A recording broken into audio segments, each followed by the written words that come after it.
Hadirnya sirkuit internasional Jalan Raya Pertamina Mandalika di Kuta, Pujut, Lombok Tengah, Nusa Tenggara Barat berdampak positif bagi Pulau Lombok.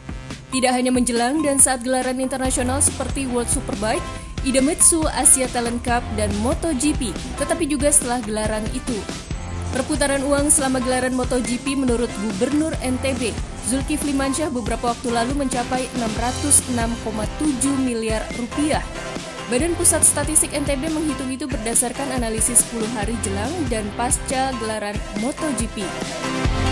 Pasca MotoGP, daya tarik sirkuit Mandalika dan kawasannya tidak terhenti, bahkan menjadi andalan para pelaku usaha jasa pariwisata di Lombok.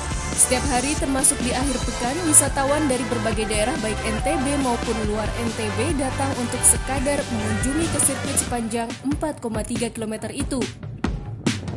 Sekretaris Daerah NTB lalu Gita Aryadi mengatakan NTB saat ini memasuki fase ketiga pengembangan pariwisata. Fase pertama yaitu leisure atau kesenangan, fase kedua yaitu pertemuan, insentif, konvensi dan pameran atau MICE, fase ketiga yaitu wisata olahraga atau sport tourism.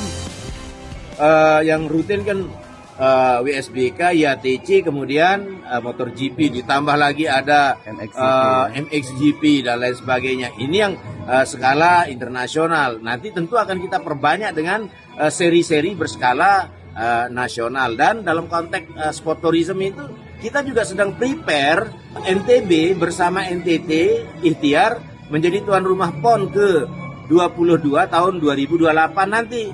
Dari sekarang roadmap menuju 2028 sedang kita persiapkan dengan tentu pada saatnya harus membangun venue-venue dan lain sebagainya. Sehingga suasana sport tourism itu menemukan momentumnya di NTB. Dampak memang juga sangat luar biasa ya kemarin ya ketika MotoGP. Oh iya. Makanya dirilis oleh BPS kan angka pertumbuhan ekonomi 7,76 di atas rata-rata nasional 5,6 gitu.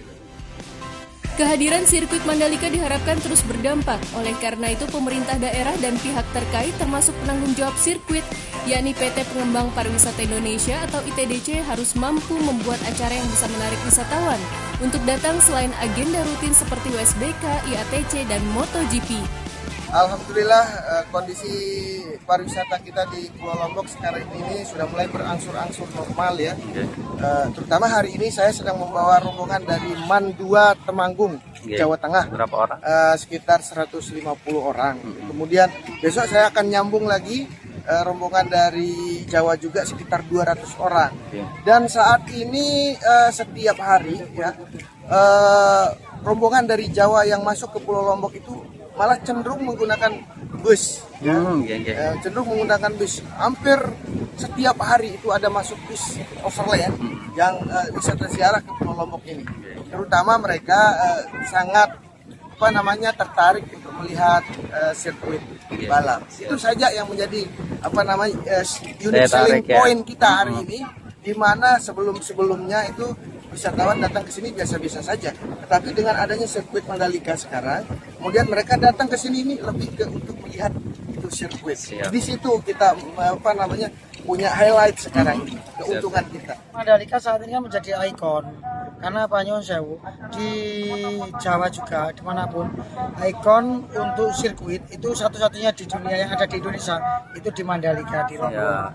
Maka dari itu orang dari Jawa itu berbondong-bondong karena Lombok sekarang dengan beberapa tahun yang lalu itu beda banget.